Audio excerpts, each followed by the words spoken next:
ఏపీలో కీలకమైన జీవీఎంసీలో ఎన్నికల సందడి మొదలైంది. స్థానిక సంస్థల నిర్వహణకు ప్రభుత్వం సిద్ధమవుతుండటంతో విశాఖ నగరపాలక సంస్థను కైవసం చేసుకునే దిశగా అధికార పార్టీ వ్యూహాత్మకంగా అడుగులు వేస్తున్నట్టు కనిపిస్తోంది. ఈ క్రమంలో మంత్రి నారాయణ విశాఖలో కీలక సమీక్ష నిర్వహించారు.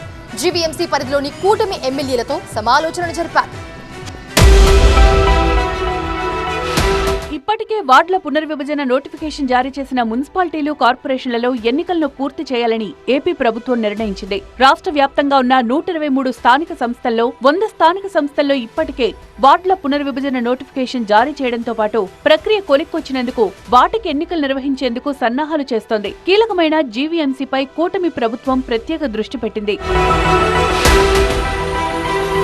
విశాఖలో పర్యటించిన మంత్రి నారాయణ స్థానిక కూటమి ఎమ్మెల్యేలతో కీలక సమావేశం నిర్వహించారు. మున్సిపల్ ఎన్నికలే టార్గెట్ గా అభివృద్ధి పనులు సమీక్షించారు.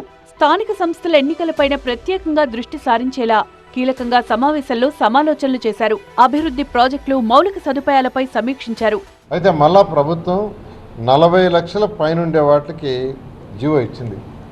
40 లక్షల కంటే తక్కువ టెండర్ ఉండే వాటికి 6 నెలలు ఇది ఉండే వాటికి ఇవ్వాల. దాన్ని ముఖ్యమంత్రి గారు అడిగితే ముఖ్యమంత్రి గారు యాక్సెప్ట్ చేశారు. ఇప్పుడే ఆ కన్సర్న్ మంత్రి బీసీ జనార్దన్ రెడ్డి గారితో మాట్లాడాను. సార్ సీఎం గారు యాక్సెప్ట్ చేశారు. రేపు సోమవారం కానీ మంగళవారం కానీ ఆ జీవో ఇప్పిస్తామన్నారు. అందుకనే కమిషన్ గారికి చెప్పాను, వాళ్ళందరినీ పిలిచి ఎవరైతే కాంట్రాక్టులు ఉన్నారో ఇమీడియట్గా వర్క్ స్టార్ట్ చేయమనండి. విశాఖలోని పలు సమస్యలపై ప్రభుత్వం దృష్టి పెట్టింది. ప్రధానంగా నీటి సమస్యపై ఫోకస్ పెట్టింది. నగరానికి గోదావరి నీళ్లొస్తున్నాయని, ఆ నీటిని నిల్వ చేసేందుకు ప్రత్యేక ఏర్పాట్లు చేస్తున్నామన్నారు. వీటితో పాటు ఇతర అంశాలపైన చర్చించారు.